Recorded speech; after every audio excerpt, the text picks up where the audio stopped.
시가총액이 메이디그룹 창사 이래 최초로 5천억 위안을 돌파했습니다. 기존 1위 업체인 경력정기를 제치고 업계 내 1위를 달성했습니다. 우리가 미처 알지 못한 바다 건너 우량 기업을 만나보는 시간, 글로벌 슈퍼스탁 MC 김교준입니다. 선임연구위원 권영빈입니다. 반갑습니다. 반갑습니다. 오늘 알아볼 글로벌 우량 기업 어딘가요? 중국 백색 가전의 제왕 메이디그룹입니다. 백색 가전? 백색 가전? 백색? 해서 백색을 입고 왔거든요. 잘 어울리십니다.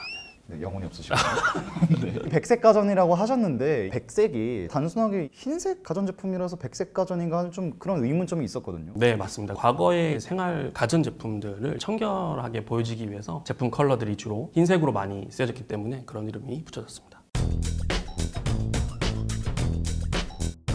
메이디그룹 백색 가전의 선두주자라고 말씀해 주셨는데 메이디그룹 어떤 회사인가요? 메이디그룹은 중국을 대표하는 백색 가전업체이고 1968년에 설립되었습니다. 뿐만 아니라 2013년 심천거래소에 상장되었습니다. 중국을 대표한다고 좀 말씀을 해주셨는데 대표하는 만큼 실적도 좋습니까? 네, 그렇습니다. 최근 기관의 매수 포트폴리오에 꾸준히 이름을 올리고 있고요. 시가총액이 메이디그룹 창사 이래 최초로 5천억 위안을 돌파했습니다. 5천억 원이 아니고 5천억 위안. 네. 이렇게까지 기업을 성장시킬 수 있었던 좀 효자 종목이 어떤 게 있을까요? 매출 1위 제품은 에어컨으로 43%의 비중을 차지하고 있고요. 그 뒤로 냉장고, 세탁기 등의 백색 가전이 39%, 로봇이 9%의 비중을 차지하고 있습니다. 날씨에 따라 중국도 우리나라랑 엄청 다르지 않으니까 에어컨을 굉장히 좀 많이 소비를 할 것 같은데 메이디그룹은 에어컨만 잘 만드는 회사인가 궁금증이 있습니다. 중국의 가전 사업은 메이디그룹, 경력전기, 칭다오 하이얼이 이제 탑3 업체로 있습니다. 하이얼은 냉장고 사업에 특화되어 있고요. 경력전기는 에어컨 분야에 치우친 반면에 메이디그룹은 에어컨을 포함해서 최근 트렌드에 맞는 소형 가전, 로봇까지 종합 가전 기업으로 사업 포트폴리오가 분산되어 있습니다. 하나만 특화된 게 아니라 전반적으로 많은 것들을 다루는 팔방미인 같은 기업이다 이렇게 봐도 될까요? 네, 맞습니다. 2016년에 도시바의 가전 사업 부문을 인수했고요. 17년에는 세계 로봇 업체 중 하나인 독일 쿠카를 인수했습니다. 단순히 내수 시장에만 갇혀 있지 않고 전 세계 200여 국에 수출하고 있는 글로벌 기업이라고 볼 수 있습니다. 최근에 또 도시바 노트북이 역사 속으로 사라진다는 뉴스를 제가 봤는데 도시바의 가전 부분을 메이디그룹이 인수를 했었군요. 네, 맞습니다. 노트북은 아니고요. 네, 가전제품만. 백색 네, 가전. 네, 맞습니다. 네.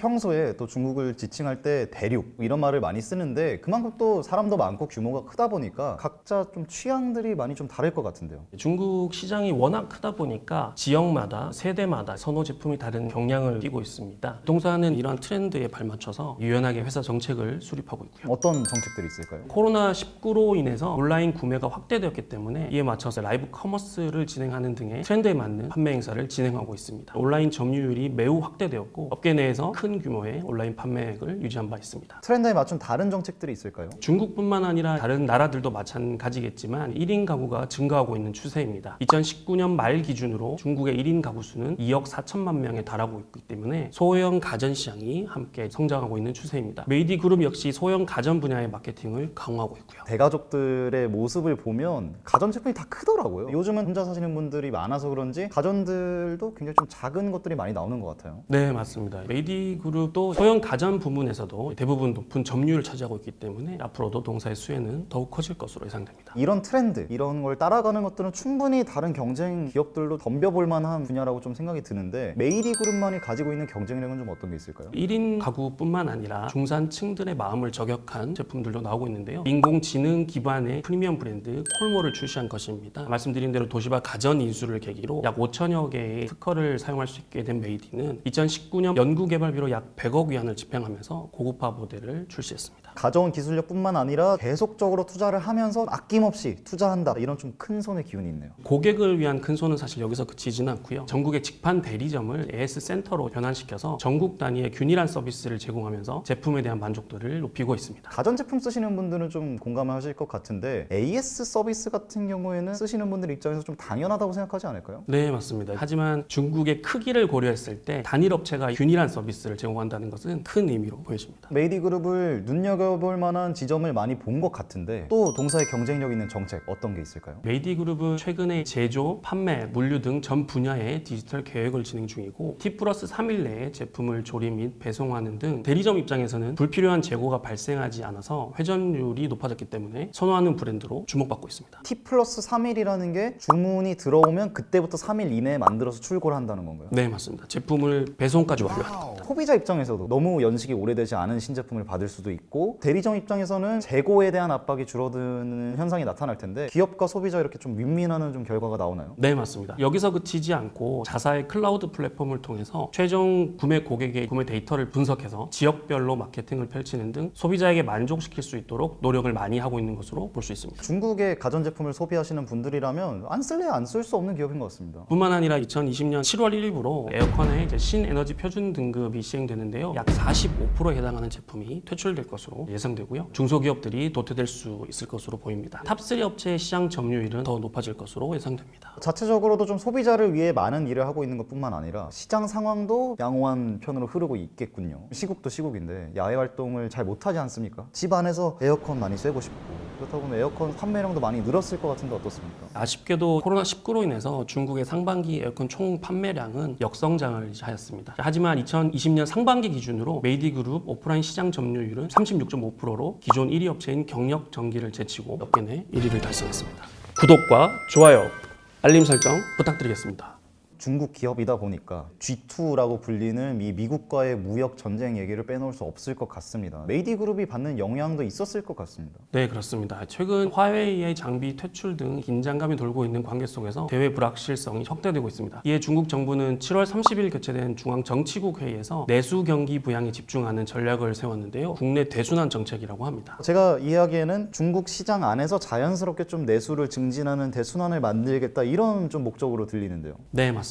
수출의 내수 전환 및 공급망의 국산화 등 내수 중심의 경제 정책이라고 생각하시면 되고요. 중소도시 및 농촌 지역으로 불리우는 3에서 5선 도시의 가게에 소비 쿠폰을 지급한다든지 감세 정책, 2구 환신 정책을 통해서 가전 보급률을 제고할 것으로 예상이 됩니다. 이미 중국에서는 3월부터 소비 쿠폰이라든지 소비 진작 정책을 통해서 2분기 중국 가전 시장 판매액은 2,117억 위안을 돌파했고요. 1분기 대비해서 2배 이상 반등한 수치입니다. 중국 가전 시장이 빠르게 회복되고 있는 것으로 판단됩니다. 3월부터 진행했다고 말씀을 해주셨는데 아직 얼마 되지 않았으니까 계속해서 좀 이런 추세가 이어질 것으로 보고 계십니까? 네, 맞습니다. 중국은 알리바바의 광군저를 대표로 해서 몇몇의 쇼핑 페스티벌이 있는데요. 6월에는 찡동에서 진행하는 6.18 페스티벌이고요. 8월에는 수닝에서 진행하는 8.18 쇼핑절이 있습니다. 이러한 쇼핑 기간 동안 사용 가능한 쿠폰 등을 지방정부와 기업이 협업하여서 내수 경기 부양을 할 것으로 예상이 되고요. 특히 과거 사스 이후에 2004년, 금융위기 이후에 2009년도 모두 정부의 가전소비 진작 정책에 힘입어 가전 소비가 크게 증가한 경험이 있음을 고려했을 때 하반기 정책 핵심인 내수 소비 진작 정책으로 수혜가 이어질 것으로 기대됩니다. 사스는 04년이었고 금융위기는 09년이었는데 지금은 10년이 넘었으니까 교체 주기가 되기도 했겠군요. 2구 환신 정책이라고요. 옛 것을 버리고 새 것을 취한다. 뭐 그런 뜻입니다.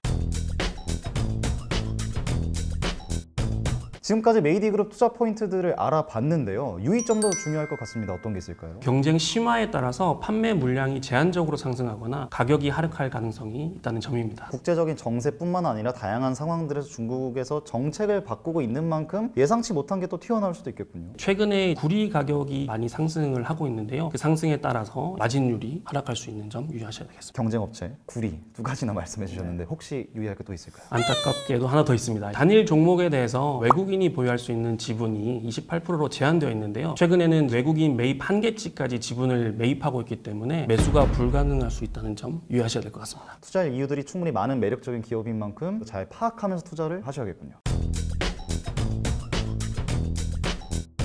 미래가 밝아 보이는 기업인 만큼 실적 그리고 향후 전망 어떻게 보고 계십니까? 2020년 1분기는 코로나19의 영향으로 중국 내수 소비가 위축되어서 1분기 매출액은 584억 위안이었고요. 순이익은 48억 위안으로 역성장을 기록했습니다. 하지만 경쟁 업체 대비해서 양호한 실적 방어는 긍정적인 요소라고 볼 수 있겠습니다. 1분기에서 그 정도의 긍정적인 좀 효과를 냈다고 본다면 앞으로 남은 분기는 어떻게 보고 계십니까? 국내 대순환 정책에 따라서 나올 소비 진작 정책의 강도에 따라 가전 소비가 얼마나 빠르게 증가할 수 있을지가 기대되고 있습니다. 시장 점유율을 메이디그룹이 얼마나 가져올 수 있는지가 핵심이 될 것으로 예상합니다. 메이디그룹 이것만은 알고 가자 투자 포인트 정리 부탁드립니다. 첫 번째, 트렌드 변화에 발맞추는 유연한 기업 정책, 핵심 가전 분야에서 시장 점유율 1위. 마지막으로 하반기 정책 핵심인 내수 소비 진작의 수혜 예상입니다.